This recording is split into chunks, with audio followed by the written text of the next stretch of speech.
I warmly welcome you to Wanies Academy. So the topic we'll be considering in our chemistry class today is limiting reactants. I'll say that again for emphasis. The topic we'll be considering in today's chemistry class is limiting reactants. So the set aim for this class is as follows: to clearly explain what a limiting reactant is. The objectives for this class are as follows. So at the end of the class, the student should be able to, 1, define a limiting reactant. Number 2, explain how to determine a limiting reactant.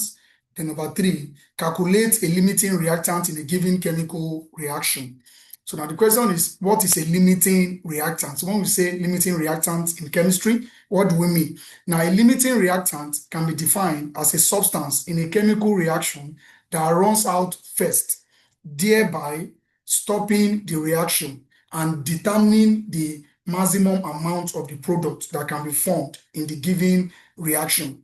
I'll explain that again. A limiting reactant can be defined as a substance that in a chemical reaction runs out first, thereby stopping the reaction and dictating or determining the maximum amount of the product that can be formed in that reaction. That's what we call a limiting reactant. Now, a limiting reactant, which is also called a limiting reagent, can also be defined as the substance that runs out completely first or that is completely consumed in the course of a chemical reaction before other reactants.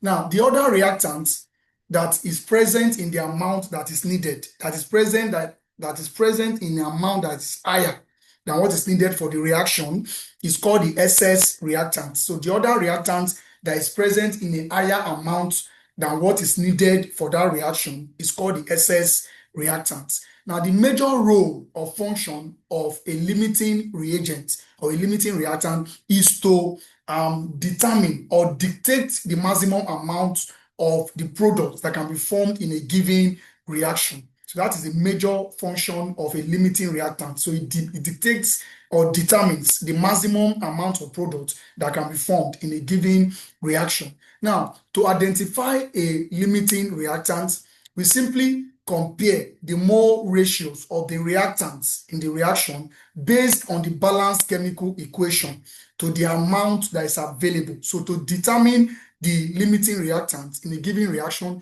what we simply do is to simply compare the mole ratios of each of the reactants from the balanced chemical equation to the amount of the reactant available. Or we can also determine or identify the limiting reactant by calculating how much product each reactant can produce. And the one that produces the less product is considered as the limiting reactant. So all right, to determine the step-by-step approach in determining or identifying the limiting reactant, I will solve a problem, and in the course of solving the problem, I would highlight the step-by-step approach in identifying the limiting reactant for a given chemical reaction. Now, let me write the question on the board. Now, let's write the question on the board, make it easy for us to understand. Now, this is the question here. In a reaction involving nitrogen and hydrogen. So now, nitrogen reacts, nitrogen, that is nitrogen gas. So nitrogen reacts with hydrogen to form ammonia gas, So nitrogen reacts with hydrogen to form ammonia, gas.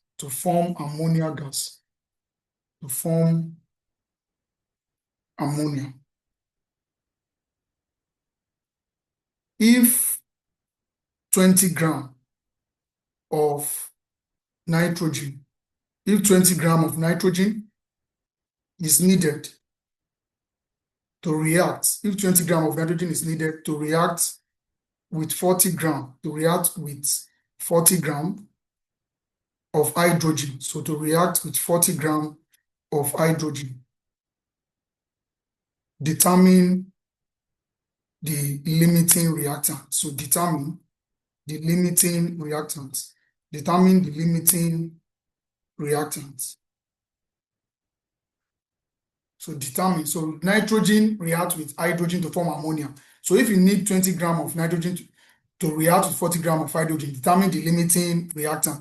All right. So now let's go ahead and solve the question. So the first step that this entails, so the very first step that this reaction entails is to write a balanced chemical equation. So the first thing you have to do here is to write a balanced chemical equation. That is step one that you're supposed to do. So write a balanced chemical equation.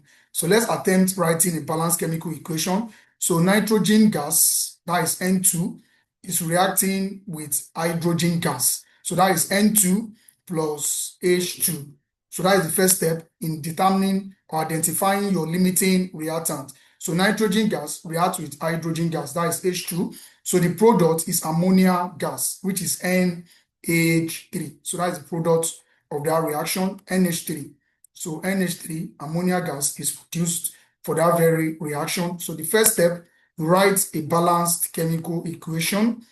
So to balance this equation, because this equation is not balanced, so we add nitrogen is 2 here, nitrogen is 1 on the product side. So we add 2 here.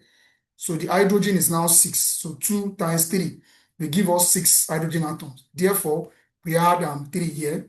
So now that is the first step. A balanced equation is written.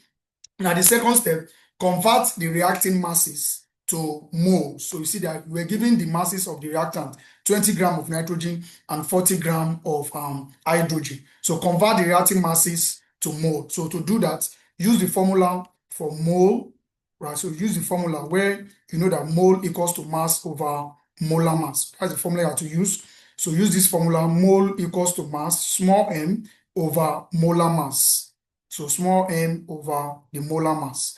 So now let's first calculate the number of mole of nitrogen. So for the nitrogen gas, so remember that the relative atomic mass of nitrogen is 14. So and we have 2 atoms of the nitrogen. So to get the number of mole of nitrogen, so we have that N for nitrogen, number of mole of nitrogen. So that will be given as N equals to the mass of nitrogen, which was given as 20 grams. So we have 20 grams of nitrogen. So 20 grams of nitrogen, right? So divided by the molar mass of nitrogen. So the molar mass of nitrogen is 14 times 2, because that is N2. Since the relative atomic mass of nitrogen is 14, so 14 times 2 will give us 28. 28. So 20 divided by 28. So we have 20 divided by 28. Remember that the 28 is the molar mass of the nitrogen gas. Bear in mind that the molar mass of nitrogen gas is nitrogen is 28. So all right, so let's delete this to create additional space. Okay, so here we go. So 28. So divided by 28. So 20 divided by 28 will give us 0.714. So 20 divided by 28 will give 0.714. 0.714. So that is the mole of nitrogen. That is the nitrogen gas. All right, so the next one is to calculate the mole of your hydrogen gas. So we go ahead to calculate the mole of hydrogen gas. So I haven't gotten the mole of nitrogen. So let's determine the number of mole of hydrogen gas using the same formula. So now here we go. Now, of course, nitrogen, number of mole of hydrogen equals to the mass. So we're given 40 grams of hydrogen, right? So 40 grams. So that is 40 divided, right, by the 40 divided by relative atomic mass of hydrogen. Hydrogen is H2. Relative atomic mass of hydrogen is 1. So 1 times 2 will give us 2. So that is 2. So 40 divided by 2 will give us 20. So 20. So the number of mole of hydrogen is 20. So we have 20 mole of hydrogen. So that is step 2. So we have converted the reacting masses to mole, as you can see. So the next thing we now try to do, haven't gotten the moles, is step 3. So step 3 is to calculate or determine the mole ratio of the reactants. So we determine the mole ratios of the reactants. So that is the next step we carry out. So in determining the mole ratio of the reactants, what we do basically is to divide. We go ahead and divide the number of mole by the specific coefficient of each of the reactants based on the equation. So we divide the number of mole of each of the reactants, number of mole of each of the reactants with the coefficient in the given balanced chemical equation. So recall that the equation was N2, that is your nitrogen gas. So we have 1 mole of nitrogen combining with 3 moles of hydrogen. So that is 3 moles of hydrogen to give us 2 moles of ammonia. So you see, this is a balanced equation. So here we go. So that will give us NH3. So that gives NH3, right? So, but that is giving us 2 NH3. So when I wrote the equation earlier, there was 2 here. So the equation is now balanced by the coefficient 2 added to the ammonia, as you can see. All right, so to get the mole ratio, we have to divide the number of mole of each of the reactants with the coefficients in the balanced chemical equation. So as you can see. So let's try to get the number of mole of nitrogen. Let's get the mole ratio of nitrogen first. So for nitrogen gas. So the mole ratio for nitrogen gas will be giving us mole ratio for nitrogen is giving us this 0.714, which is the number of mole of your nitrogen. So 0.714 mole divided by the number of mole, by the coefficients, rather, the coefficients of nitrogen based on the equation. So we have just 1 mole of nitrogen. The coefficient of nitrogen here is 1. So 0.714 divided by 1. So that will give us 0.714.